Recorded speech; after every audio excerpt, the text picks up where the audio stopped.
Therwan Sarnai.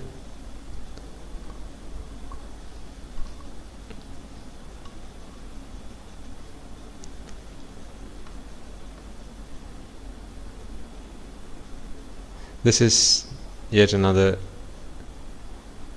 episode of the Dharma by English sermon program, and we are getting started just now, streaming live via YouTube, so that people around the world can join us and listen to the Lord Buddha's teaching, his Dhamma that helps us all to cross the ocean of samsara.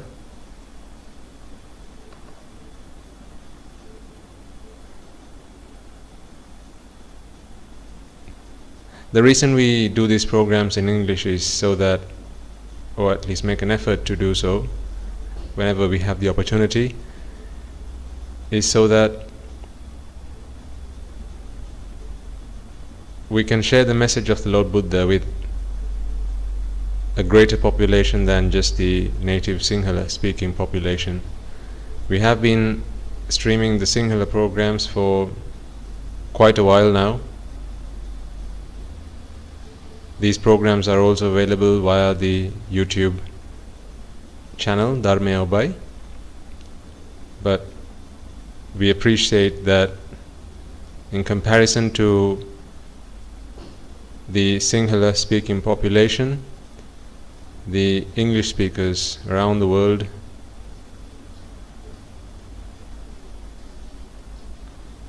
are immensely large. So this effort is to benefit those listeners and to help them receive the Lord Buddha's message, understand it, and to help them put an end to this suffering permanently. So we get together again on a Sunday afternoon, as we normally do, and before we get started, let us reflect on the fact that it is because of the Blessed One, the Lord Buddha, that we have this Dhamma today. It is because he took upon himself the incredibly arduous and difficult job, the greatest job there is, the hardest job there is, the most difficult job there is, of becoming a supreme Buddha, because it requires understanding the Dhamma by oneself. You have no teacher, you have no master. You contemplate, you reflect on the way the world is, you reflect and you analyze on how the world operates, how your mind operates. You try and analyze your thoughts, your feelings, and compare that with what could possibly be the universal truth, that is the Dhamma, in search of the Dhamma and in search of the truth. The Bodhisattva always spent his expedition in samsara looking for the truth, looking for how he can rid and eradicate the defilements that arose in his mind. And then one day, under the Bodhi tree, he found that process. He found the way to do that, and he found the way to liberate himself from the shackles of samsara, from the shackles of raga, that is desire, dvesha, that is aversion, and moha, that is delusion. And when he had completely eradicated attachment, tanha, and ignorance, avidya, at that moment in time, he knew everything.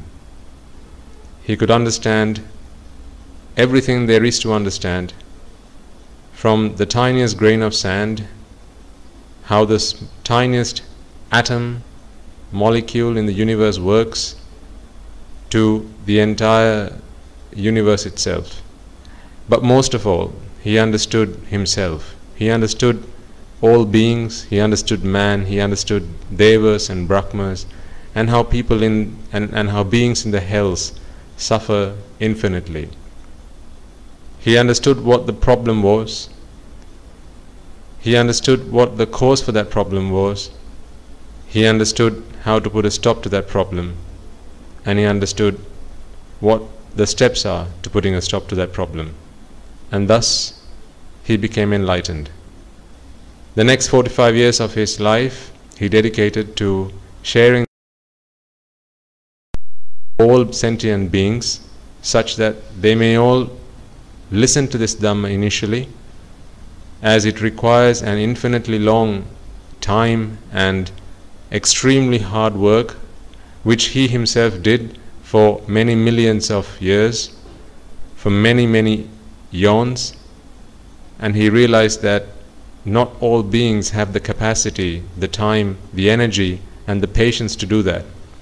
And even if they did, for all that time, you continue to burn in this fire of samsara, and that is why he gave the Dhamma to us, such that we may learn from him. We may not make the same mistakes that he had done as a bodhisattva when he was trying out various different things, various different ways to try and achieve liberation. He did go to very many teachers. Every teacher there was, every popular teacher there was that taught the way that they thought was the path to liberation. He went to all of them, and then he realized none of those methods actually work, not to do what he wanted to do. So he realized to just let beings go about finding their own path is an incredibly hard and arduous thing to do. So in his infinite compassion, he dedicated the next 45 years of his life to share the message, to share what he had found. And this is why we need to be mindful, and we should be grateful that it is the Lord Buddha that gave us this key to unlock ourselves from the prison of samsara.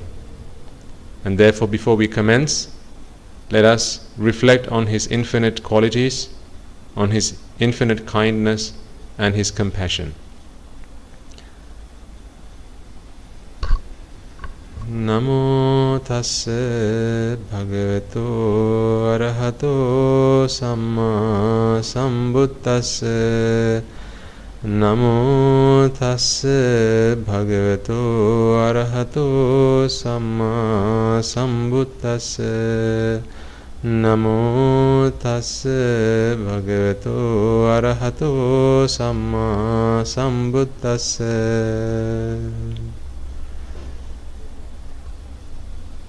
After having attained Buddhahood, he spent a number of weeks doing various things. The first week he spent reflecting on all of those beings who had helped him, all humans, all devas, all brahmas who had helped him, who had supported him. People and beings who would have been his parents, his friends, his brothers, sisters, sometimes just acquaintances, and maybe sometimes people who had just walked past him on the road but perhaps saved him from some kind of danger. Anyone and everyone that had supported him, he reflected upon. And his message there, the example that he set for us was, this is exactly what you should be doing as well. This is why before we start a sermon, we always give the opportunity to those who we have come past in samsara, beings who may today be either humans, devas or brahmas, and sometimes beings who may not be as fortunate to be born in the blissful planes, but those who are able to rejoice in the merits that are done by others. But of course, to do that, they must be able to witness those merits being done, those meritorious acts being done. And this is why we extend an invitation out to them to join us, and we make a wish and we make a determination that may they be able to listen to this Dhamma wherever they may be, may they be able to bear this Dhamma, and may they be able to comprehend, understand this Dhamma in a way that it helps them to both gain the merits as well as use the teaching to put a stop to rebirth, which is the fundamental problem that Buddhism tries to solve. So, as I make this invitation out to the Devas, the Brahmas, any beings who are in the vicinity who may be able to listen to this, realize that there's a sermon that is going on in some part of the world, and have the good fortune to join us, may they all join us. Let us also extend the invitation out to all those beings who we may have come past in samsara, those beings who we may have been of disservice to, those beings who we may have been unkind to and not been generous to, who we may have enjoyed the charity of but not having done anything in return to. It is time to pay those debts. It is time to show them that gratitude and that kindness that they have once showed us by offering them the greatest gift there is, and that is the gift of Dhamma. The gift of Dhamma is what helps us and better Brahmas, but not just stop there. Cross that barrier as well and find a way to stop existence once and for all. So, as I make this invitation, please join me in extending that invitation now to all of those Devas and Brahmas that may be around you, or those who may have been of some kind of support or who may have some kind of connection with you, as well as all of your past and distant relations, relatives who you may have come past in this infinitely long time in samsara, those beings who are in search of people that are doing meritorious deeds, good deeds, such that they can connect and rejoice in the merits that are being done, so that they can then use those merits to be born in better places and then understand the Dhamma and then find their own liberation. So I shall now make that invitation. Please join me in extending that invitation now to everyone. Samanta Chakravalesu Atra Gachantu Devata Sadhamang Munirajasansa Sunantu Sagga Mokkadang Dhamma Savana Kalo Ayang Badanta Dhamma Savana Kalo Ayang Badanta Dhamma Savana Kalo Ayang Badanta.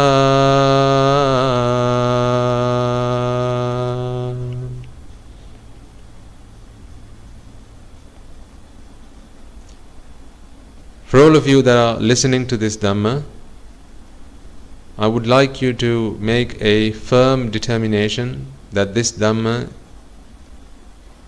comes of support to you, comes at a time when you are looking to unblock those barriers or to jump over those barriers, unlock those doors that are standing between you and realizing Nibbana, that are standing between you, those closed doors that are stopping you from seeing the truth, seeing reality. Those of you who are trying to unveil the truth, move the curtains of delusion away so you can see the world clearly in all its light and all its glamour and glory. Make a determination that this Dhamma helps you do that, to cross the barrier of ignorance and get to the truth and realize the Four Noble Truths just as they are. And when you do so, remind yourselves that sometimes the reason that we are unable to understand the Dhamma, even when it's available to us, and there is plenty of Dhamma in this day and age, is because we have, in our time in samsara, insulted Aryans, noble people. These are those beings who have understood the Dhamma to some extent or fully. That could be Samma Sambuddhas, Pacceka Buddhas, Arahants, Anagamis, Sakurdagamis and Sotapannas, as well as anyone who is making an effort to become a Sotapanna. We may have insulted them in our ignorance, and having been unkind to them, today when we try to understand the Dhamma, the karmic energy that we released into the universe at a time when we did that comes to bite us in the back. It comes to us to block our understanding of the Dhamma. So there is only one way that we can relieve ourselves from that unfortunate series of events and sequences, and that is by seeking forgiveness from those noble people, from those Aryans, by making a firm determination that by reflecting on the fact that it is at a time when I was ignorant, it is at a time when I was delusional, that I insulted those Aryans, that I was unkind to them. But today I can listen to the Dhamma, I understand the Dhamma and realize the errors in my ways, and I seek your forgiveness. I very humbly seek your forgiveness, and may I be forgiven, may I be forgiven, may I be forgiven. May I be able to understand the Dhamma today, and may I be able to put an end to this sansaric problem of rebirth. So please take a moment to make that determination, as well as to make a firm determination that may today be the day that you are able to understand the Dhamma and cross the ocean of samsara by eradicating delusion and attachment that exists in our minds.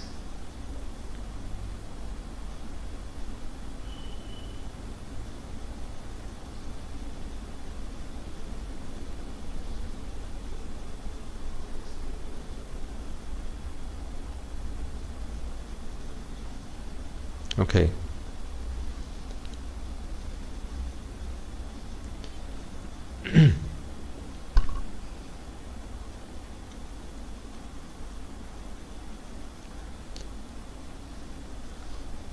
A couple of weeks back, we talked about how the mind works when it receives a particular kind of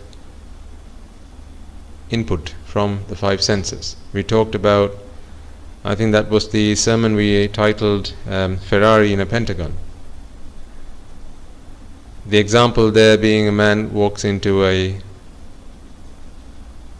car showroom looking for a particular kind of car, has an idea of the kind of car that he wants, he has expectations on what he's looking for, clearly, and then what happens when those expectations are met or when they are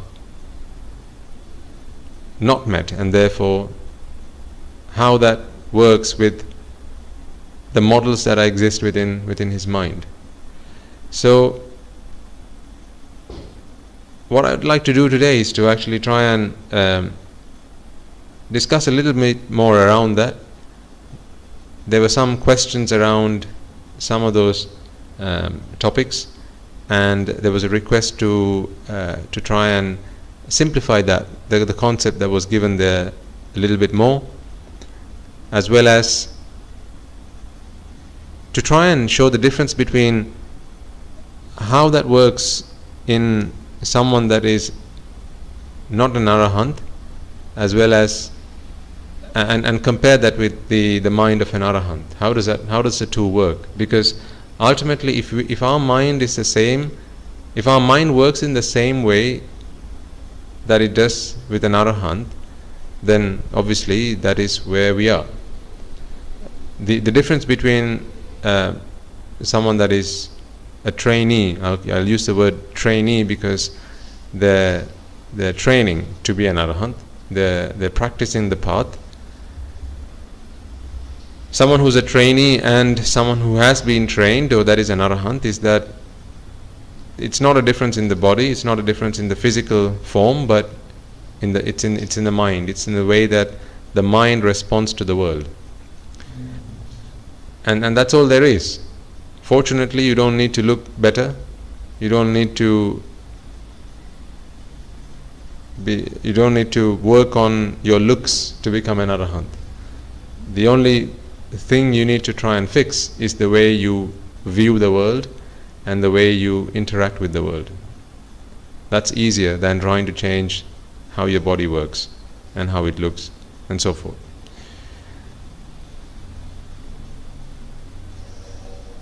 If we reflect back on some of the concepts that we discussed that day, as well as try and understand how this concept of karma and vipaka works, deeds and their results, then that gives us a way to re-enter this topic. Now, what we do know is that an arahant does not commit karmas. So an arahant does not do deeds as such which accumulate karmas. As an example, as we know, preaching the Dhamma is meritorious. So that is done as when you and I preach that Dhamma, we accumulate merits. So that's ping, and we accumulate karmas clearly because it's a good karma, a wholesome deed done, and then there are the merits that are due for that deed. When an arahant preaches the Dhamma, and clearly that was done, there was quite a bit of that. Let's not be fooled that the Lord Buddha himself was an arahant, and if it wasn't for him, we wouldn't have any of this Dhamma. So when he preached the Dhamma, he didn't acquire merits as a result. There was no ping. He didn't do any bad things either. There was no unwholesome karma, so there were no pau, no pin and pau. Ping and pau being the singular terms for merits and unmeritorious, so meritorious deeds and unmeritorious deeds respectively. So he didn't do any of that, and an arahant doesn't either, because merits are accumulated in the process of manipulating your mind, your thoughts, your words, as in speech, and your actions to conduct and perform the 10 meritorious deeds as well as the 10 unwholesome deeds. When either of these two are done, and that is what most people do and do that all of the time, they either accumulate merits or sins. And the Buddha does not do that, and an arahant doesn't do that either. What they do have are what are called resultant deeds. They are called kriya, and if some of you have been studying Abhidhamma, you will see in the Abhidhamma Pitaka that there are these things called functional thoughts, which do not perform the action of generating karma. They are simply functional. They just do a function. So either when an arahant might give a dane, so there are stories in the past in history where there was an arahant who, even after having become an arahant, he was never able to receive any alms. Losakatissa, Venerable Losakatissa, because he had not given alms, or he had not given charity in either his previous births or in that birth. There were no merits to reward him with alms. So even when he used to go around with his alms bowl, people who used to come running with items of food would actually see that his bowl, his alms bowl, was full, when in fact it was empty. And so they thought, well, this monk clearly does not need any more food, and so they would refrain from putting those items in his bowl. And therefore he lived a life of hardship. He was hungry most of the time, and yet he was an arahant. So because he didn't have the merits to reward him with food, no matter how hard he tried, no matter how often he would go round for alms, he simply would come back with no food in his alms bowl. And it was very seldom that a fellow arahant would have this thought of, well, I can't see Losakatis having any food, so perhaps I should just go and offer him something. And even that happened very seldom. And it is said that during his last years, and the last few days even, I believe it was Venerable Sariputta who looked into why Losakatis was so unfortunate, and realized it was because he had not offered alms in the past. He had not been inclined to charity in the past, and therefore he had no good karma to reward him with alms. And he went round with his alms bowl to gather some food, but on his way back, unfortunately, he dropped the alms bowl, and even that food he was not able to offer Losakatissa. So that's the story behind that. In any case, the relevance of that story here is, well, when Venerable Sariputta goes round for alms, and his thoughts are to bring the alms that he collects and offer that to Venerable Losakatissa, then if you and I did that, that would be a meritorious deed. But to Venerable Sariputta, it is not a meritorious deed. An arahant is referred to as someone who has put aside both meritorious and unmeritorious deeds. That is the point of this message. Punya papa pahinassa. Someone who has eradicated both ping and pau. Okay? Now, therefore, the two kind of thoughts that arise in an arahant are resultant thoughts. So these are the thoughts that helps him go round for alms, drink a glass of water, use the toilet, don robes, go to sleep. All those things that we and I do. And then there are the resultant thoughts. So there are the functional thoughts and the resultant thoughts. The resultant thoughts are the vipaka chitta. So vipaka chitta are those thoughts that help us see the world, hear the world, taste, smell, touch, and the thoughts that come into our head without us actually thinking about it. So there are obviously eye consciousness, chakku viññāna, ear consciousness, sota viññāna, consciousness associated with the nose, that is gana viññāna, consciousness associated with the tongue, jivha viññāna, consciousness associated with the body, kaya viññāna, and consciousness associated with the mind, which is mano viññāna. So these types of consciousness are resultant. They are vipakas. So when they arise in you and I, and when they arise in an arahant, they are exactly the same. So if there were two people sat next to each other, one an arahant and one that is not an arahant, and a pruthakjana, perhaps let's say there are three people, an arahant, a trainee, so one that is not an arahant but he's on the noble path, say he's an anagami, and then you have a pruthakjana, just a mundane worldly being.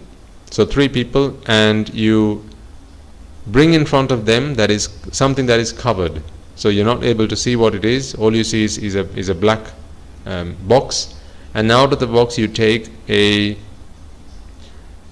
you open the box and you take a rose, a flower that all three of them liked at one point in life. The mundane being still likes it, and when he sees the rose, he feels happy. He feels that it's a nice flower and something that he attaches himself to.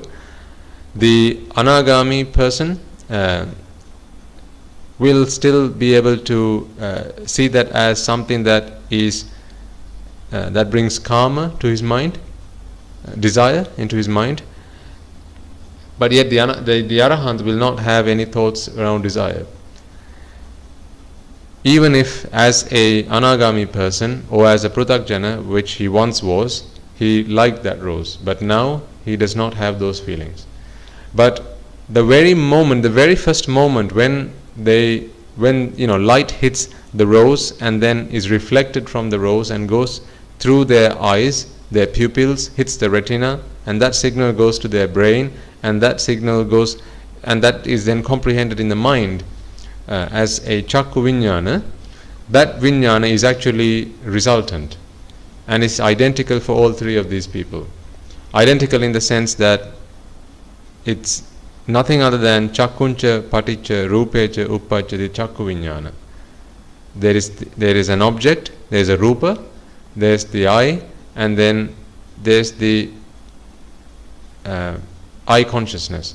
The three of them coming together is chakku sampassa or chakku passa. Okay, passa being contact. So when the three of them come into contact, then you get vedana or feeling that something has just happened. Remember, we're talking at that very first level. We're not talking about what happens after someone has seen the rose. It's like the moment when you have your eyes open and someone just flashes something in front of your eyes. So yes, of course, if it's a second, then there are billions of thought moments that pass, but in the very first few thoughts are not volitional, they're not deliberate, they're just thoughts that help you see the object. You're not looking at the object, you're just seeing the object. So it's that very first stage. Those are the resultant chittas. Now, to an arahant, to an anagami, and to a pruthakjana or a mundane being, this is identical. What happens after this point is an arahant does not do karmas. He does not then have thoughts of, oh, let me look at this again, whereas the other two might do that. The other two want to continue to look at this rose. So, for instance, if you move the rose to a side while all three of them are sat there looking at it, if you moved it to a side, say you moved it to the left or right, an arahant is never going to turn his head to look at it again. But an anagami as well as a pruthakjana might turn their head, might turn their eyes to look at it.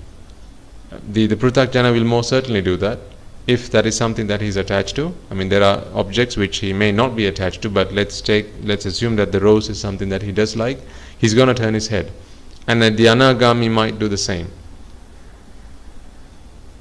So, but an arahant would never do that, because he does not give any value to any object that exists outside. Okay, so it's at that point where you're now doing karma. You're doing deeds. You're doing karma through your mind, and after each thought moment, you're generating karmic energy, which is going to result in vipaka. So it's that vipaka again, which is going to bring you back into samsara as another being.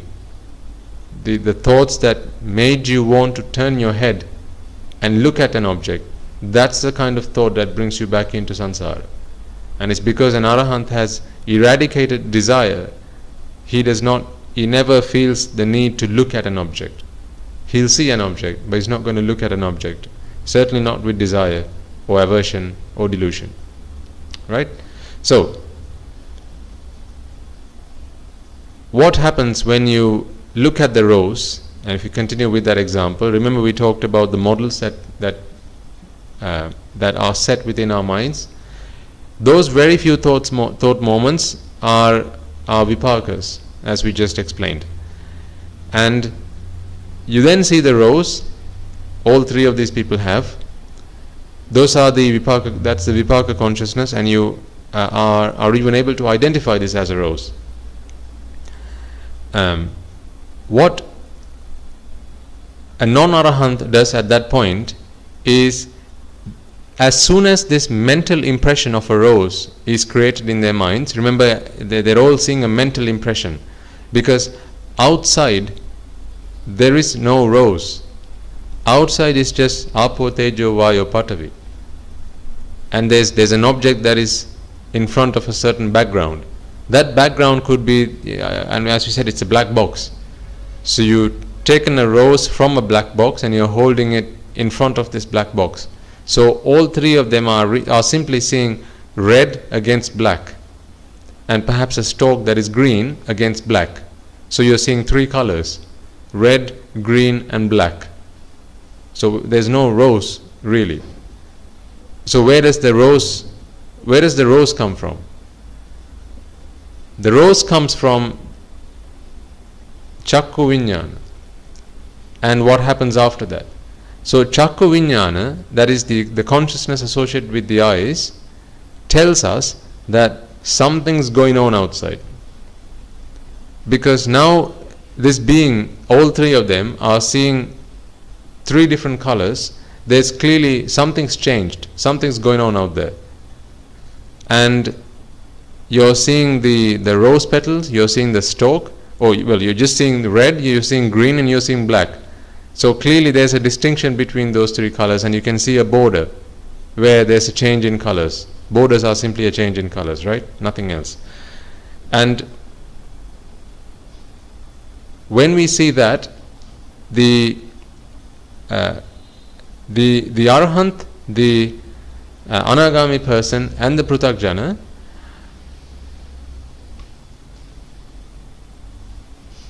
will comprehend this object in three different ways. Well, in two different ways at least.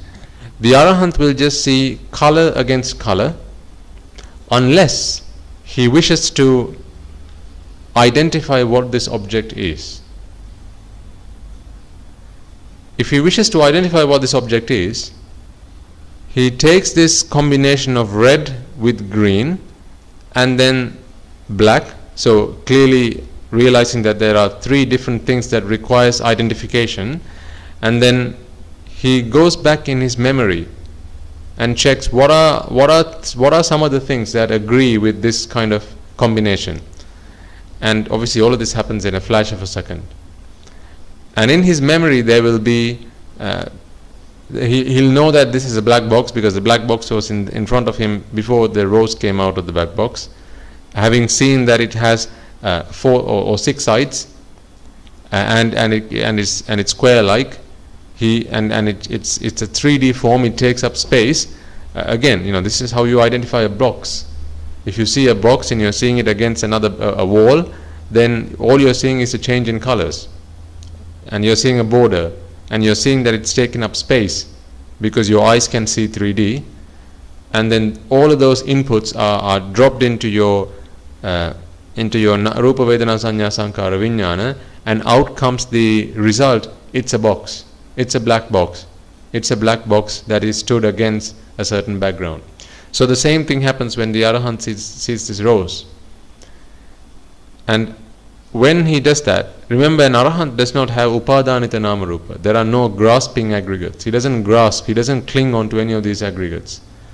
But just the same as you and I can go shopping, and we'll see all of these items that are laid out in the supermarket, and yet we come home not having bought all of these items, only just the ones that we want. An arahant is able to go into the supermarket and just observe what's there. So an arahant still has the supermarket. This supermarket is full of the items that he would have bought in the past, and they're just laid out, but he does not care one bit about any of these items. So he'll have rupas, he'll have vedana, he'll have sanya, he'll have sankara, and he'll have vijnana. Because without that, you wouldn't be able to live in this world. You wouldn't be able to survive one moment. You wouldn't breathe. You wouldn't identify yourself. You wouldn't recognize yourself. Because an arahant has to see his hand and know that it's his hand. How does he do that? It's because he has Rupa Vedana, he has not removed himself from Rupa Vedana Sanya Sankara Vijnana, the 5 aggregates. All he's done is stopped clinging on to them. That's the difference. Hope that's making sense. So likewise, when he sees the difference in color, the Arahant then scans that mental impression, and he sends those inputs through the 5 aggregates, and then the result comes out. It's a flower, but he only does that if he wants to do that. And at that point, it's a functional thought that's doing it. It's not a karma. Remember, it's a functional thought, so it's not going to generate any energy. And he can do that if he wants to, because otherwise he can just see it as color against color. He won't actually see the rose there if he doesn't want to. Imagine that. You don't see what's there. Well, you only see it as it is. You don't then process it. So he's not processing it unless he wants to. Imagine if you wrote a computer program and you had a camera, and the camera is facing a certain object. You switch the camera on and you ask the computer the question, what is that object? The computer is not even going to understand what the question is, let alone understand or recognize what the object is, because you haven't programmed it to do that, right? Imagine, think of a CCTV system. Some CCTV systems will alert you when it detects that there's a human being that's come into the picture, so that it doesn't alert you when it's your pet cat that's jumping around in the garden. But if it's a human being, then it fires off an alarm. So how does it do that? Well, it's got to have a way to distinguish between an animal and a human being, right? So the way it would do that is if you program it to do that. So every image that comes in, every frame that comes into the computer through the camera, it needs to analyze it. It needs to break it up into its constituent parts, look at its hard disk and the data that exists in that hard disk, and check that if what is captured within that frame fits the description of a human being. And if it does, it alerts you, oh, there's a human being. So an Arahant is just the same. He'll only do it if he wants to. That is, if the computer is switched on and the computer has been programmed to do that. Whereas for you and I, that happens automatically, because we are clinging on to the aggregates. And whilst it happens in the same way, we have no way of controlling that reaction. Okay? So an Arahant is now looking at this difference in color, and he has made a choice to identify this object, and it comes back with the result, this is a rose in front of a box. He stops there. The Arahant does not proceed from there on. There is no action that happens after that. So remember, an Arahant could have done it 2 different ways. One, he could have stopped at its color, that's it. 3 different colors, that's it. Or he could have stopped at, it's a rose behind a black box or in front of a black box. He can stop there. The Anagami person, or anyone else other than an Arahant, is going to see it's a rose behind a black box, yes, or in front of a black box, and then they're going to attach themselves to it, or they're going to either have desire or aversion towards it. So say there's a person that simply does not like roses, or they only like white roses. Perhaps they have bad memories of red roses, maybe times when things have not quite worked out when a red rose came into the picture, and so therefore when they see a red rose, they don't have feelings of happiness, they have feelings of anger, disappointment and frustration that come into their mind. And that's, so as soon as he sees the red rose, which is where the Arahant stopped, this person then goes into that models. He now has those models inside his mind, and those models come outside, and now those models are being impregnated with these mental impressions. So those mental impressions are now falling against those models and are being compared against the 5 sides in that model, the Rupa, Vedana, Sanya, Sankara, Vijnana, because all of those are expectations. So these expectations are being scanned with that mental impression. This is where the problem happens, because until then You're not attaching yourself to something, and you're not fighting against it either. There's no desire there. As long as there's no desire and there's no aversion, which is another way of saying I have a preference with my models, he's not going to attach to it, and he's not going to have a problem with it either. He's just going to let it be as it is, which is exactly what the Arahant is doing. But for someone that's not an Arahant, they go that one step further, which is to bring those models into the picture. So an Arahant is someone who has completely eradicated this business of modeling. So he's no longer a modeler. He doesn't create models. All he does is, as a result of what he's seeing right now, he goes back into his memory and he scans his memory against what the picture he's just looking at, and out comes a result. That's a rose that stood against the black box. That he comes to that conclusion if he wants to. Even that is a volitional choice. But for us, it's not a choice. It happens instantaneously. It's as if the floodgates have been opened. You can't stop the water. The water is just gushing, and you can't stop it. Whereas an Arahant has mastered the art of closing the doors when he wants to. We can't do that. Our doors are just open 24/7. Stuff just goes in and out all the time. An Arahant, that does not happen. So you've seen the rose, and you're now having thoughts of, your models have come out now. All this happens in a flash of a second. Your models have come out now, and now you're scanning the object out there with your models. Your model says, the flower that I like are dandelions, not roses. I don't like roses.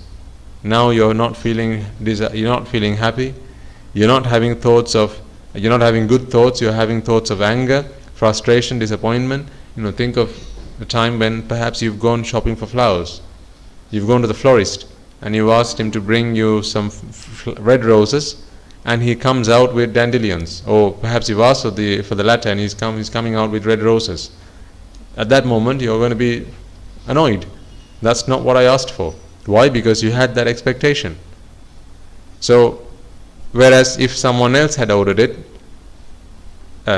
someone else had ordered red roses, and this guy is bringing out red roses, he's immediately going to think, well, that was for me. Can you remember a time when perhaps you've been in a restaurant and you've asked for spaghetti, let's say you've asked for spaghetti, but you don't know that the guy at the next table has also asked for spaghetti. You've also asked for, let's say you've also asked for another dish. Let's say you asked for noodles. So you asked for noodles and you asked for spaghetti, or maybe say rice and spaghetti.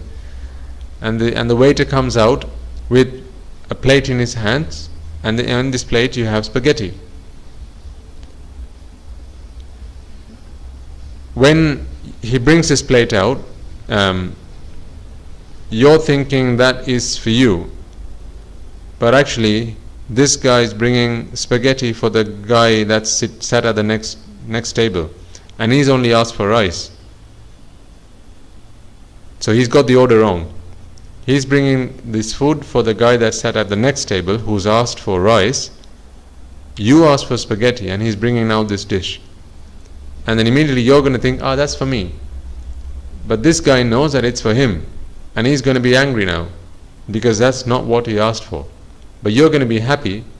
You're going to be thinking, that's great, you brought what I asked for, and you come even before much earlier than I expected you to come, because you actually came after the guy that's behind you at the restaurant, and because he's bringing spaghetti, you're thinking that's for you. So you're going to have attachment to this, whereas the guy that's sat behind you is going to feel angry and frustrated and annoyed because he asked for rice and what they're bringing is spaghetti.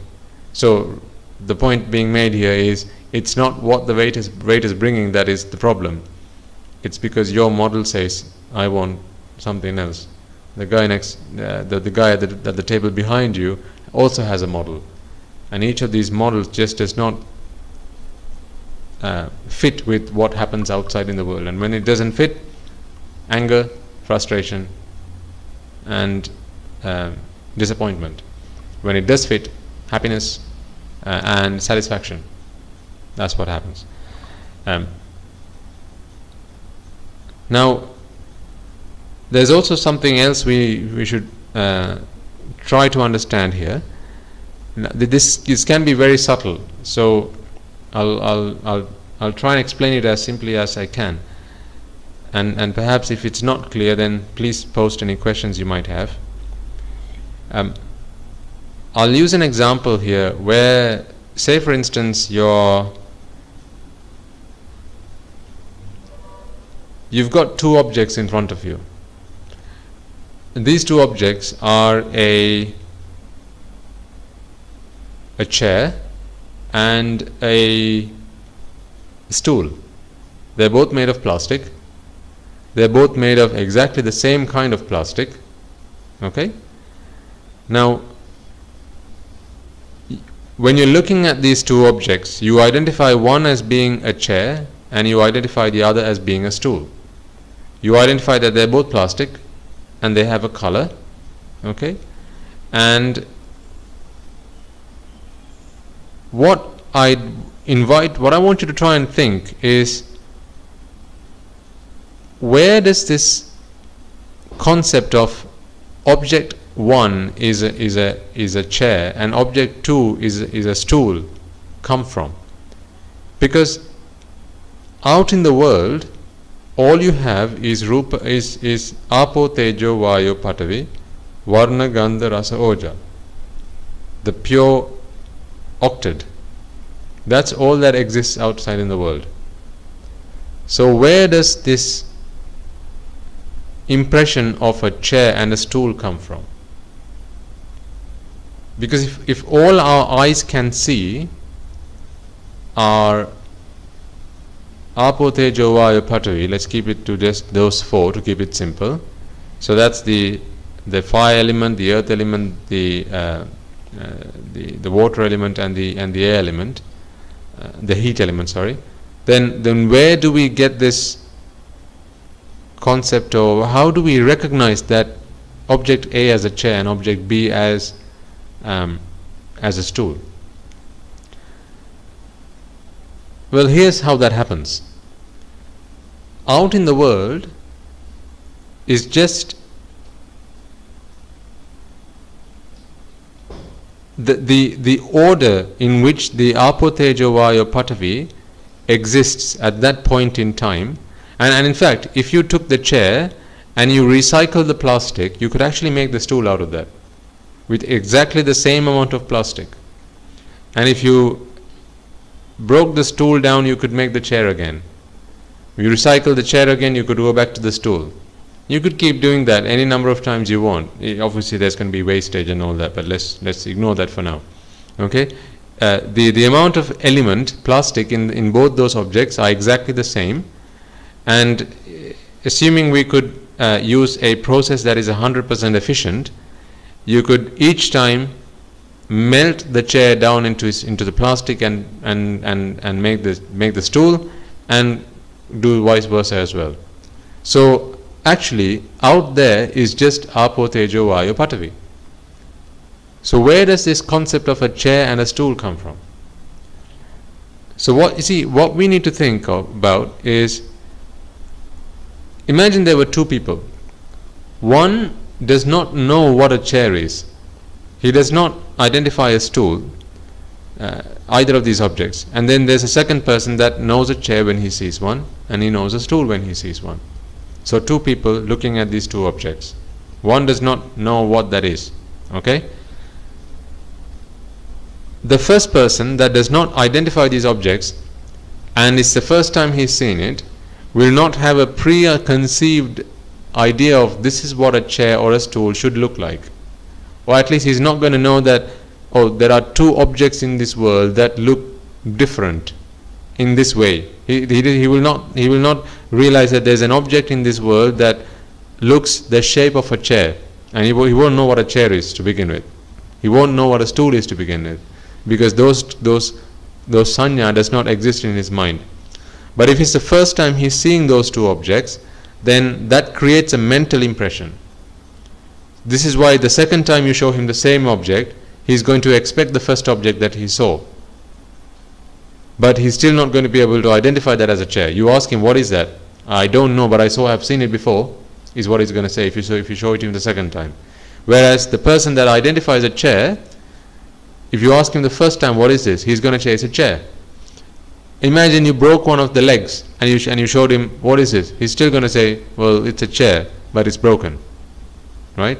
Whereas the first person is going to say, I don't know what that is. I've seen it before.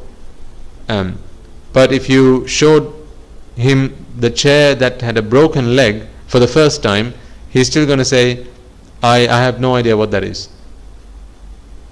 But you tell him that is you bring the object back again and reattach the leg, and then you show him the chair. He's going to say, I don't know what that is, but it looks similar to something I've seen in the past, except it's got this extra bit to the side. I don't know what that is either, because he doesn't identify a chair. Now, where does this extra bit, as well as the fact that this chair, comes from? It's from those mental impressions that they have had.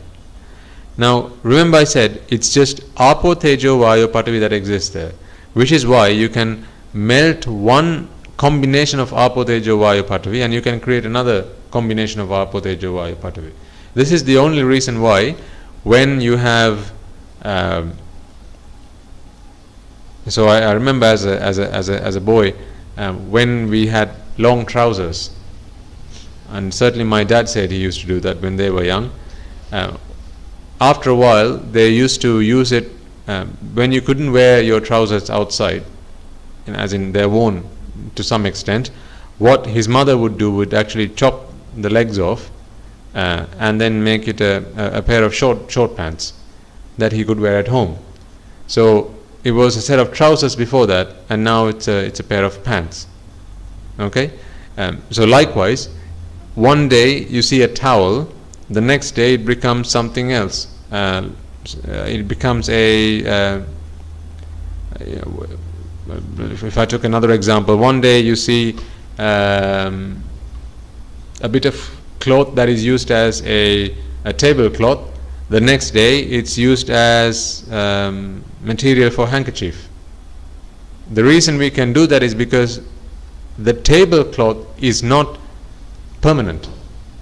It's not, people, although we give labels to these objects, this is a tablecloth, nobody's going to stop us from using it as something else, are they? No, if I wanted to use a tablecloth as a bed sheet, could I not do that? I could do that. In fact, if I wanted to use a mobile phone as a prop to steady my chair, could I not do that if I wanted to? Of course I could do that. I mean, it would be an expensive way of doing it, but I could still do it. So the point here being, although we identify objects in the world as a particular kind of object, because the world, we have sanya about objects out there, they're not they're not final. We can change them. We can change them to be used in the way that we like. Let's take a mat, for example. A mat or a rug. If there was a rug that was big enough or large enough, could one not use that as a sarong if they really wanted to? Of course they could. Or if there was a towel, could one not use it as an item of clothing if they wanted to? Of course, yes. When you bought that object from the store, you obviously went and asked, can I buy a towel? And they gave you a towel. Yes, no question about that. But no one's going to stop you from using it for whatever else you want to use it. The reason for that is because those objects for which you use, or the reasons you use that object for, only exist in your mind. That does not exist. It's not part of the object. So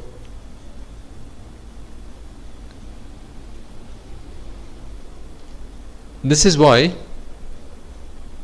I don't know if you guys have done it as young kids, when I was younger, we used to play with old wheels or the rims of a bicycle.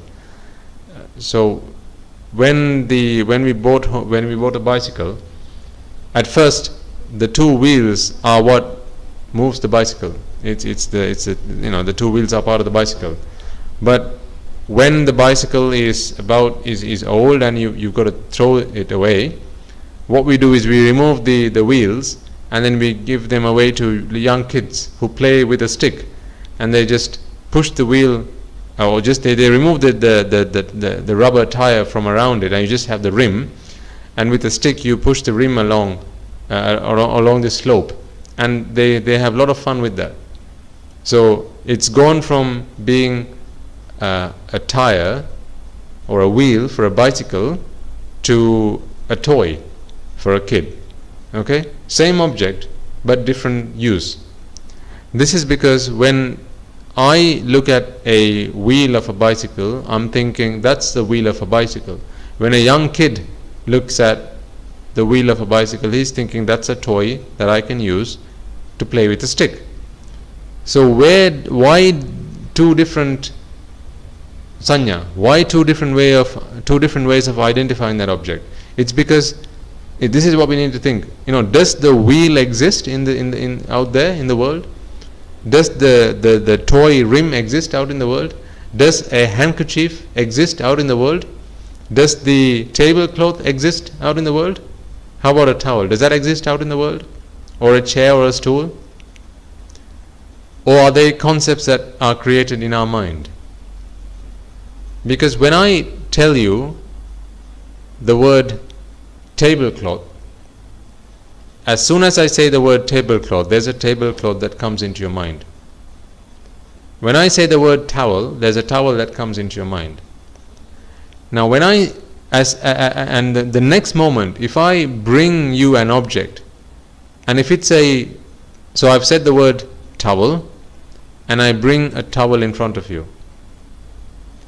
What you do is you scan the apo tejo vayu pathavi that's outside you, outside in the world, the things that you can see with your eyes, and you check that against this mental image that you have of a towel.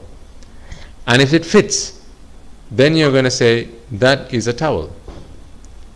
But if I brought a different kind of object, say I brought a handkerchief,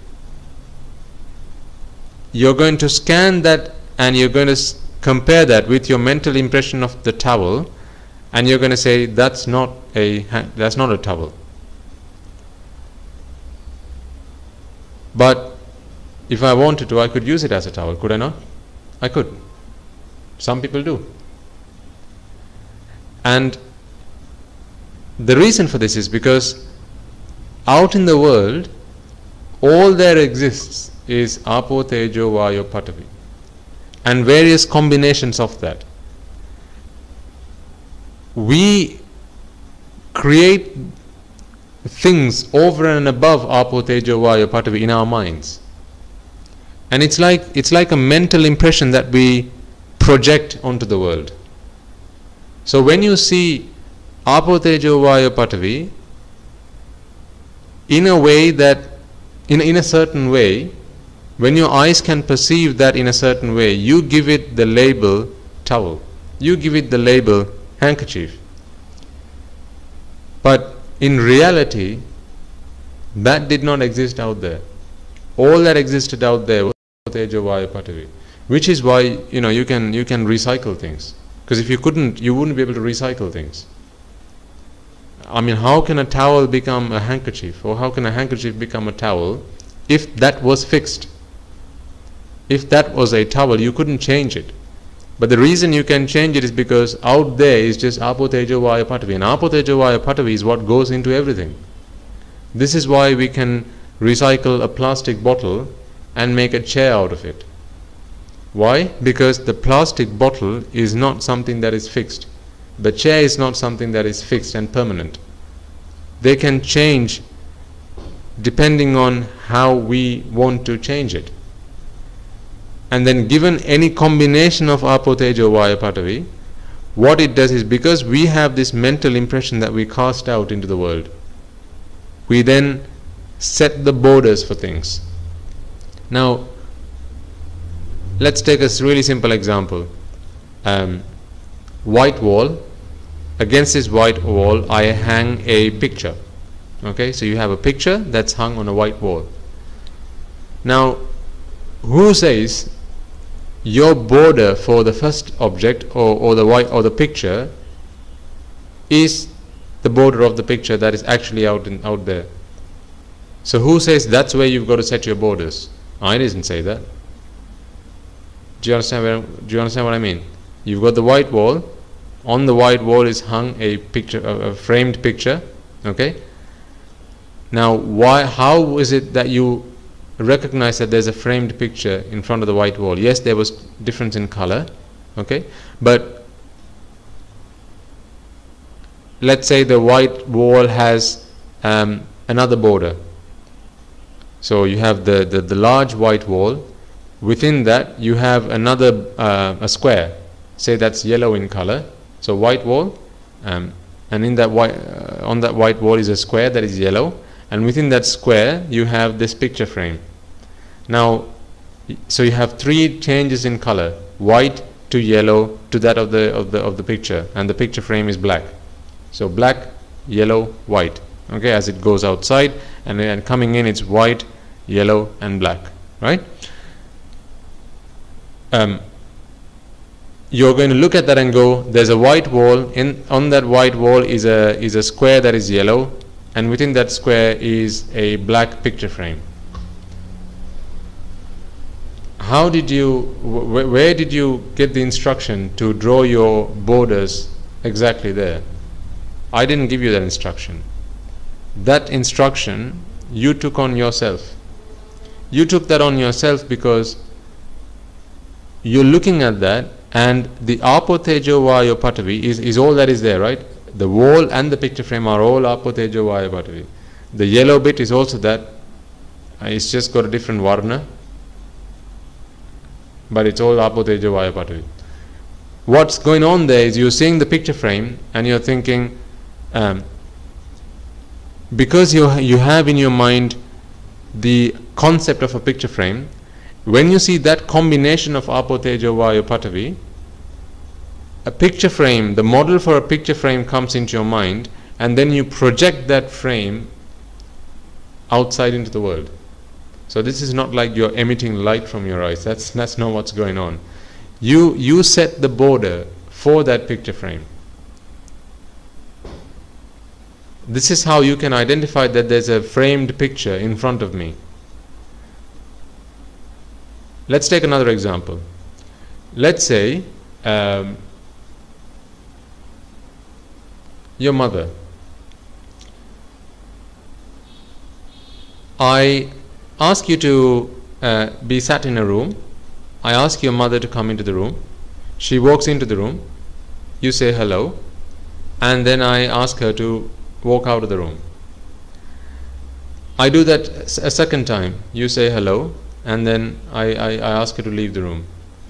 The third time, without you knowing, I actually have built a robot that looks exactly like your mother. She is dressed like you, exactly like your mother.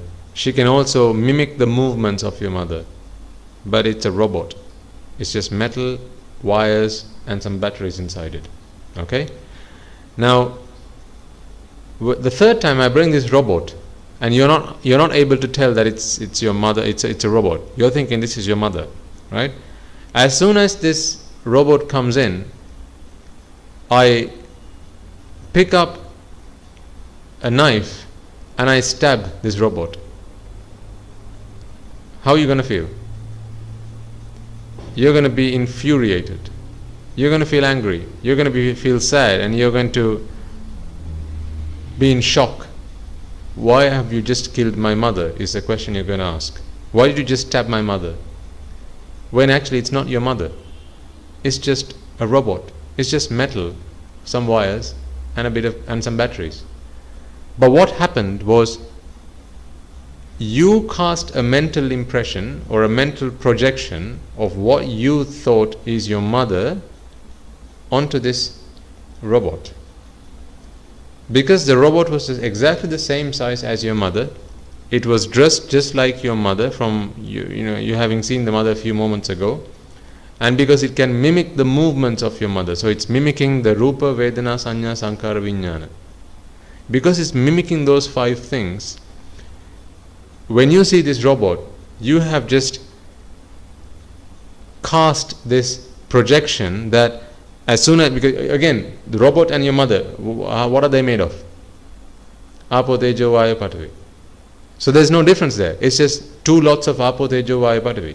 So the point here being, if we can cast Apo, Tejo, Vayu, Patavi in a certain way, what our mind is able to do is to perceive what our eyes can perceive, because our eyes can only perceive color, right? That's all our eyes can perceive. When our eyes perceive color and when our ears perceive sound, well, let's leave sound for a moment. When our eyes perceive, because your mother is not talking to you, all you're doing is saying hello to the mother. Your mother's not making any noise, she's not talking to you, she's not doing anything. She didn't do the first 2 times. So the robot is not doing that either. Okay? So the only way you're recognizing this is your mother is not through sound. It's only through what you're looking, through your eyes. Okay? The third time you see the robot, as soon as your eyes are perceiving color, the Apo, Tejo, Vayu, Patavi is now cast in a certain way that it brings out this model of a mother inside your mind. Does it not? Yes. And that model of a mother, you project onto the Apo, Tejo, Vayu, Patavi, which in this case is actually just a robot. This is why when I stab the robot, you're thinking I've just stabbed your mother, when actually I haven't stabbed your mother out there, but where have I stabbed your mother? Inside your mind. I have stabbed the mother that exists in your mind. I haven't stabbed the mother that's out there, because out there is just Apo, Tejo, Vayu, Patavi. This is why I said it's a really subtle concept to grasp.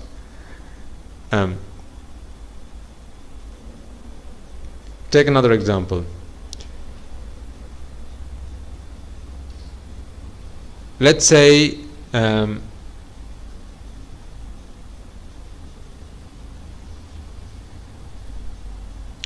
cake, favorite topic. You're sat down around a table and the menu for dessert tonight is cake. So the waiter brings a cake. It's a chocolate cake, has a cherry on top of it, and when you're sat there and the cake has been brought and it's in front of you, you do know that that's just Apo, Tejo, Vayu, Patavi. There's no question about that, right? It's just Apo, Tejo, Vayu, Patavi. What happens in your mind is this Apo, Tejo, Vayu, Patavi, the colors that you see through your eyes, and say this time you can also smell it. Okay, you can smell the cake. It's really close to you. You can smell the cake. This the smell, and this is how you're perceiving your world. The smell and the color that you're seeing out there brings out this model of a cake, of a chocolate cake in your mind. But after having brought the cake out, the waiter says, "Oh, I'm sorry, that was not for you, that was somebody else. I'm really sorry. I'll bring what belongs to you, or what you ordered." So this guy takes this cake away and he brings another cake. Actually, this cake looks identical to the first cake. So you're a bit confused. But the second cake is actually plastic. It's not a proper cake, it's plastic. But now you're having sat down there, Are you not ready to start slicing it up and putting it in your mouth? You're ready to do that because when you see the Apo Tejo Vayu Patvi out there, and imagine this, let's assume that this plastic cake has the smell of the first cake that was brought there. So for all you know, it's exactly another cake, and it was exactly the same kind of cake that came there in the first place. So this is why you're asking yourself, why take that away and bring me a cake that is exactly the same? So it looks the same and it smells the same, but that smell has just been put inside it, to fool you. Okay? Are you now not ready to pick the knife up and to slice it up and start eating it straight away? Yes. But could you ever do that to this cake? No. Why? Because it's plastic. But fundamentally it's Apo Tejo Vayu Patvi, the same as the first cake was. But this cake you can't eat. But what does your mind say? Let's get at it. Let's slice it up. Let's share it round and let's start eating already. Now if someone came in there as you are going to slice it, and the waiter comes back again a second time and says, "Oh, I'm really sorry, sir. Please don't." That's the wrong cake. You can't eat that. He's not telling you why he can't eat that. He was going to say because it's plastic, you can't eat it. He was going to say, "Oh, that's actually the model that was outside the shop, on the shop window." And we have a new waiter. He's a bit mad. This is why he's brought this cake. But before you let him say all that, you're now furious. You're saying, because in your mind you just want to have a go at this cake, because the second time it's been brought in front of you. The first time was bad enough, taken away. Now coming back a second time to take this away. You don't let him say why you can't cut the cake up, and you say, "No, I am not going to let you take that cake." And he says, "No, I'm really sorry, you can't eat that cake," and he actually takes it by force and takes it away. Now you go mad with anger. Is that because the plastic cake was taken away from you? Or the cake in your mind was taken away from you? It's because the cake in your mind was taken away from you. Because if you knew that in front of you was actually a plastic cake, you wouldn't have any problem with the waiter taking that away, would you? No. But that is what it actually is. It's a plastic cake. You're never in a million years going to be able to eat that. And the moment you realize it's a plastic cake, you're not going to continue cutting it and slicing it. You're just going to stop. You're going to make a complaint, saying, "Take that away, and for the final time, make sure you bring me the right cake." But without you doing that, what you're doing is now you're really angry, because the cake that's in your mind has just been taken away. The cake that you were also ready and willing to eat. And in your mind, you've already had a part of it, had a piece of it, and it tastes delicious. It's chocolate cake, your favorite. You also had a go at the cherry as well, in your mind. Here's the funny thing. There's one cherry. There's 10 of you. Haven't all 10 of you tasted the cherry already? But only one of you is actually going to be able to have that cherry. But you've all tasted it already. But there's only one cherry on that cake. Because in your mind, you've already tasted the cake. You've already tasted the cherry. You know what it smells like, both the cherry and the cake. You know what it feels like when it's on your tongue. You know what it feels like when you're swallowing it. All of this, why? Because you have those models. And the model that you have in your mind, you've already eaten, because that's how those models were created in the first place. And you're ready to have a go at this cake. You're ready to just, get cracking. But that cake was taken away. So it's not the cake that was out there that caused you disappointment when taken away. Because if you knew that it was plastic, you wouldn't have a problem at all. It's the cake that's in your mind that was taken away. That's where the problem came. So what happened is, when there was Apo Tejo Vayu Patvi that was brought to you in the first place, that created a mental impression in your mind, and now you have an expectation of this is the cake that I'm going to eat. That Apo Tejo Vayu Patavi was taken away. A second Apo Tejo Vayu Patavi is brought in its place. Now you are ready to put that Apo Tejo Vayu Patavi in your mouth. But that Apo Tejo Vayu Patavi was taken away. That combination of Apo Tejo Vayu Patavi, you're not going to be able to eat in a million years. The first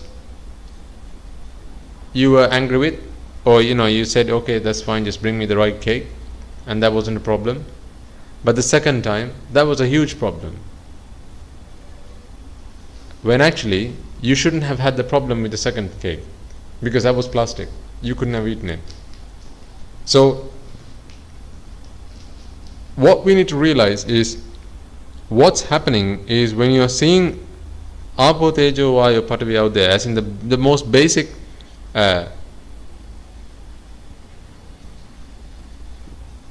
elements of materials that exist out there, that creates a cake in your mind. And then what your mind does is, because it had the mental impression from the first time, your mind casts or projects a cake out there onto that object. Now imagine the second cake didn't have a cherry on it, but the first cake did. You never asked for a cake with cherry, but the first cake that came there had a cherry on it. Guess what's going to happen if a cake is brought without a cherry on it the second time? Yeah, you're going to be upset. Hang on, where's the cherry? You never asked for a cake with cherry, but because a cake was bought with a cherry on top, now your model has a cherry on top of it. So this is what you got to think. When that first cake was brought, that created a mental impression. That mental impression now you're projecting onto this second cake that was brought, and therefore that projection is, it's a cake, it's chocolate cake, and it's got to have a cherry on top of it. But it doesn't, and it's not cake, and it's plastic, and you can't eat it. This is why when that got taken away, you're disappointed. Now,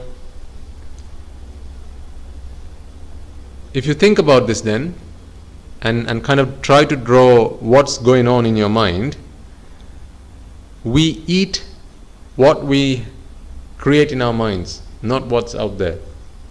We see what we create in our minds, not what's actually going on out there. Remember, this is why I can see a stool and a chair, because ultimately it's just Apo Tejo Vayu Patavi. But as long as I have a mental impression that I can project onto Apo Tejo Vayu Patavi, onto a combination of Apo Tejo Vayu Patavi, I'm able to tell that's a chair and that's a stool, because I'm projecting those images. Those images are being created in my mind, and therefore that image, I'm looking out there, I'm looking for something that can fit with my mental image. That's what I'm doing. This is why when something does not exactly fit, or a part of it is faulty, or a part of it has fallen off, then you're disappointed, and you're feeling unhappy, because it doesn't agree with your mental image. Your projection does not fit with it. That's where the problem is. So what we're really doing is, then we are creating the world in our minds, and we are living that. Are we not? We are eating the things that we create in our mind. We are seeing the things that we hear in our we see in our mind. We are hearing the things that we create in our mind. Remember, we talked about a song or a beat. A beat does not exist in the world. The world has just sound in just notes, single notes. But we create a song with that. We create a beat with that. We put rhythm to it, because what the mind does, it collects all of those sound moments. It ties all of them up together, like you're tying up a bundle of wood, bundle of chopped wood to take home after you've chopped for your fireplace, right? Similarly, your mind is taking sound moments and then tying them all up together, and then saying that's a beat, that's a song. So that song does not exist out there. It exists in your mind. This is, but the problem is, say someone sings the national anthem, right? Someone singing the national anthem, everyone knows the national anthem.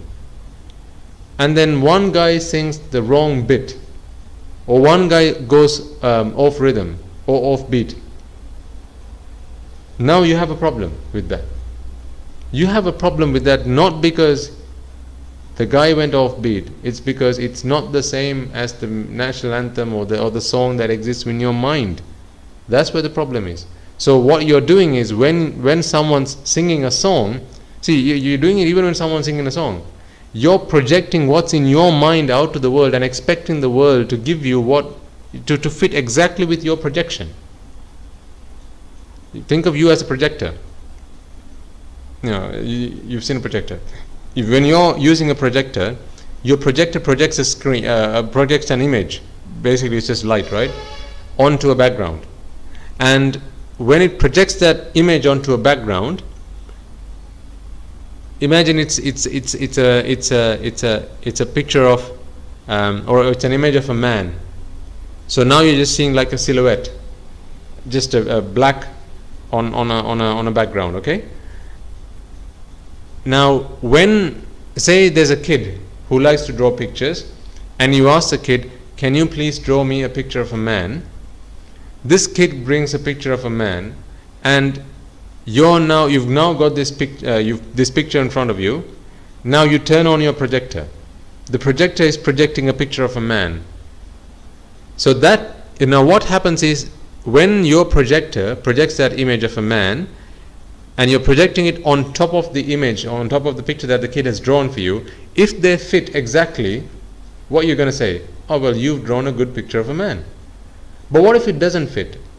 What if the picture that the kid drew had horns on top of the man's head? Now your projection does not agree with the picture that has been drawn. Therefore you say, that's not a man. Because what you're doing is, you're just seeing Apo Tejo Vayu Patavi out in the world, and you're projecting your image of what you think a man should be like, or a man should look like. You're projecting what cake should taste like, what cake should look like out into the world, and therefore saying, that's a cake, that's a man, that's a woman, that's a chair, that's a stool, and so forth. How are you doing that? Your projector has those images in its memory bank, and it's projecting out there, and therefore it's expecting those things to agree with the same shape and the same form that exists in your mind. This is why when your mother came into the room, and it was the third time round, it was a robot. What you did was, you are now expecting mother, and you project your mother's image in your mind onto that robot, and they fit exactly, don't they? Why? It looks the same, clothes the same kind of hair, same makeup, right? So it looks exactly the same. And now what are you thinking? That's my mother. This is why when someone stabbed the robot, you're feeling angry, you're feeling sad. Well, no one stabbed your mother, but they did stab the mother that exists in your mind. Because you cast that projection out into the world, onto that Apo Tejo Vayu Patavi, which was just a robot, and now you're asking the question, why did you stab my mother? Well, no one stabbed your mother. This is why you're asking the waiter, why are you taking that chocolate cake away? When he's not taking away the chocolate cake. But what happened was, all you saw was Apo Tejo Vayu Patavi, and what did you do? You projected the image of a cake on top of it, and guess what happened? It fit exactly. The image that you projected fit exactly with the combination of Apo Tejo Vayu Patavi that existed out in the world. This is what happens, because if they didn't fit, then you wouldn't be thinking that's your mother. Oh, sorry, the cake. So if say the third time we brought the robot in, and you're projecting the image of your mother, and say that robot had a third arm, whereas your mother only has two. This robot has a third arm. At that point you're going to say, that's not my mother. How are you saying that? It's because you're projecting an image, and the image does not fit with the combination of Apo Tejo Vayu, the layout of Apo Tejo Vayu Patavi that you're seeing right now. So you can say, you can do whatever the hell you like with that robot. I don't care, it's not my mother. But as soon as we remove the third arm, say you looked away, I removed the third arm, and you look back again. Oh, the robot was taken out and mother was brought back into the room. Oh, right. Hey, mom. Because you're thinking we removed the robot and we brought mother in, but all we did was remove the third arm when you looked away. With me? And now, because the layout of Apo Tejo Vayu Patavi fit exactly with your projection, you're thinking that's your mother out there. And now if I stab that robot again you're going to feel sad. So guess who else does this? Guess who create a world within their minds and live in that world? People in a mental asylum. Patients in a mental asylum do this. They create a world in their minds, and as we've discussed before, they think I'm the king and these are my servants, these are my ministers. What they're doing is they have these mental images in their minds, and now they're casting them out, and they're thinking, oh, look at all the gold that I'm wearing, when obviously you and I go there and we can't see any gold there. Look at this these robes that I'm wearing. They're very expensive. They're done with diamonds. We can't see any diamonds. But what are they doing? They're just seeing Apo Tejo Vayu Patavi, and they're projecting their mental image onto it. And to them, it fits. It fits because they've gone mad. So they're seeing a world that we can't see, but by using the same Apo Tejo Vayu Patavi. Now, if we call them mental patients, well then, if we are seeing things that don't exist out in the world by projecting what's in our mind onto those things, well then guess, are we any different? This is what we've got to think. So where is the chair? Where is the stool? Where is the chocolate cake? And where's my mother? Aren't they just Apo Tejo Vayu Patavi? If I wanted to, and if I had the technological means to do what I wanted to, could I not break the chair up into its most basic elements and create a handkerchief? Now, technology may not be that advanced today, but perhaps in another 100 years' time we might be there. Any object can be transformed into anything else. It's just a case of science hasn't caught up with that yet. But back in the day when there were arahants and they were able to control the elements by having developed their minds to that level, you were able to create things. How? By transforming one object into another, by manipulating the fire element, the water element, the heat element, the air element, and the earth element. So when you have the power to manipulate objects and change their form in that way, you can create anything from anything. Science hasn't caught up with that yet. Because to an arahant, this is why I say, to an arahant it's just Apo Tejo Vayu Patavi. Where you set the border is very subjective. One person sets the border in one place, the other sets the border somewhere else. And because we're all projecting these mental images, we're seeing as if the world that exists in our mind exists out in the world, when actually the world actually exists in our mind. But we keep projecting these mental images. We keep projecting the sounds, the sights, the tastes, and we think, oh, the world exists. All that's happening is we've got a world in our minds and we're projecting that out. And because the Apo Tejo Vayu Patavi fits exactly with those mental impressions that are being projected, we are saying, outside in the world, my mind, what's in my mind also exists. And this is why the things that we are attached to in our mind, we go looking for out in the world. Because we're thinking, those objects exist out there. And then the same taste should exist out there, the same smells should exist out there, and then we go looking for it.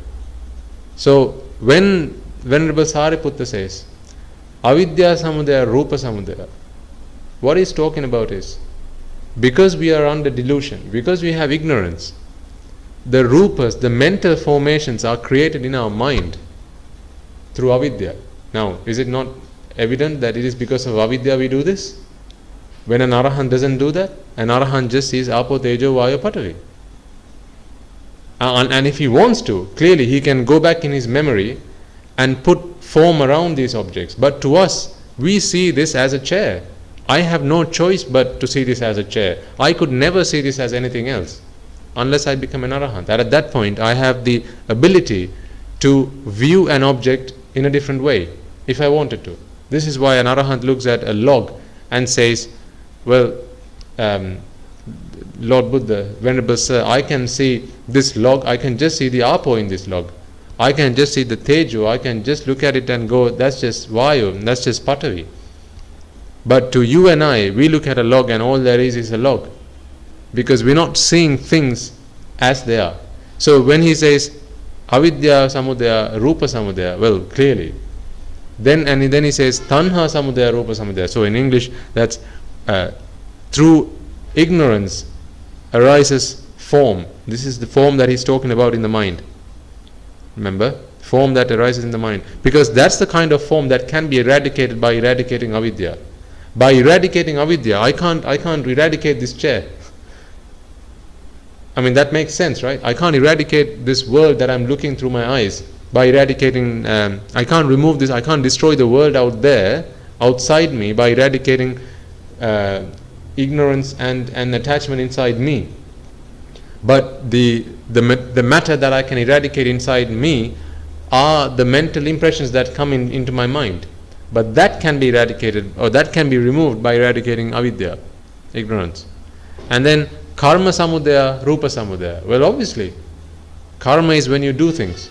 Mano karma, vachi karma, kaya karma. So how did these, and an arahant, as we said at the beginning, does not do karma. But you and I, we do karma. This is how those mental images are created in our mind. Those rupa are created through karma. Tanha samudaya karma tanha samudaya rupa samudaya. Well, yes, of course. It's because we have attachment to the rupa that we are looking at, to the apo tejo vayu patavi that we are looking at. Those forms are created in our own minds. And then ahara samudaya rupa samudaya, or where there's food for that form, that form is created in our mind. Now where is the food? The food is out there, out in the world. This combination of apo tejo vayu patavi is sufficient food for the impression of a chair to be created in my mind. And then that chair I'm projecting out into the world. And then finally, nibbati lakkanam rupa samudaya. So nibbati lakkanam is the quality of being produced. In other words, it's the paticcasamuppada process. It's the dependent origination process. When the dependent origination process continues to exist, and why does the dependent origination process exist? Because of avidya and tanha. For as long as ignorance and attachment exist, the dependent origination process is in play, right? So this is where he says nibbati lakkanam rupa samudaya, and in other words, as long as the paticcasamuppada, the dependent origination process continues, the form is going to be created, rupa are going to be created. Where? Not out in the world there. Yes, it applies to objects in the world as well, but that's not what we are worried about. It's the objects that are created in our mind that give us problems, not these objects out here. So when an arahant passes away, he does not, the world doesn't go out with him. You know, the world doesn't stop. The world is still rotating. And the sun rises, the sun sets, the oceans still have waves, the stars still shine. All of those things happen. The wind still blows. But in his mind, There are no waves, there are no oceans, there's no sunrise or sunset.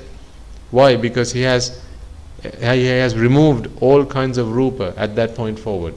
Why? Because there's no avidya, no ignorance, no attachment, no tanha, no karma, right? No actions being done, no ahara.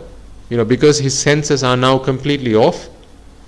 There are no rupa, there are no apo tejo vaya part of impressions that are being taken inside.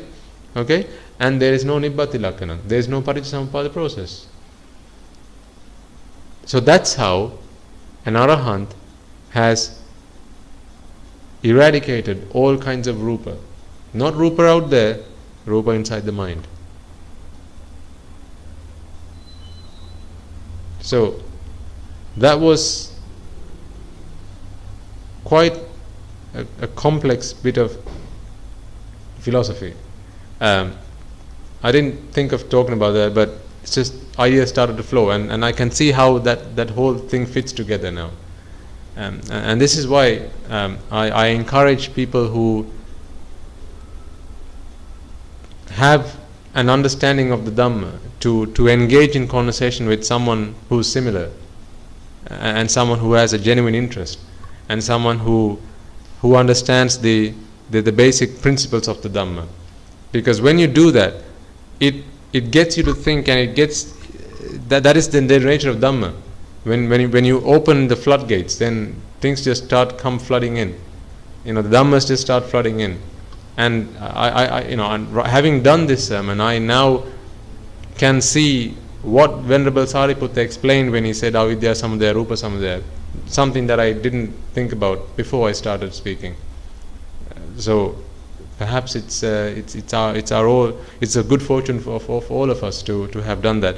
And I invite you all to listen to this sermon again, because I appreciate that some of those concepts might have been quite complex.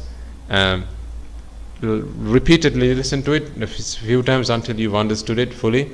If you have any questions, and I would most welcome those questions, then please send them to us either via email or through Skype, and we can try and capture some of those perhaps in the next program. And I hope that today's program may have been useful to some of you at least. May the merits that we have all acquired by listening to this Dhamma sermon as well as preaching this sermon help us all attain the supreme bliss of Nibbana. May those beings that we invited at the start of this sermon rejoice in those merits, the Devas, the Brahmas, as well as any distant past beings who have been our relations in this infinitely long time in samsara. May they all rejoice in the merits that we have all acquired. If any of them are born in the woeful planes, may the merits help them be born in the blissful planes, and having done so, may they be able to listen to the Dhamma, to understand the Dhamma, and cross the ocean of samsara to put a stop to this endless process of rebirth which brings forth an endless amount of suffering. May all beings attain the supreme bliss of Nibbana in the era of Gautama Samma Sambuddha itself. May all beings enjoy the supreme bliss of Nibbana. Theruvan Saranai.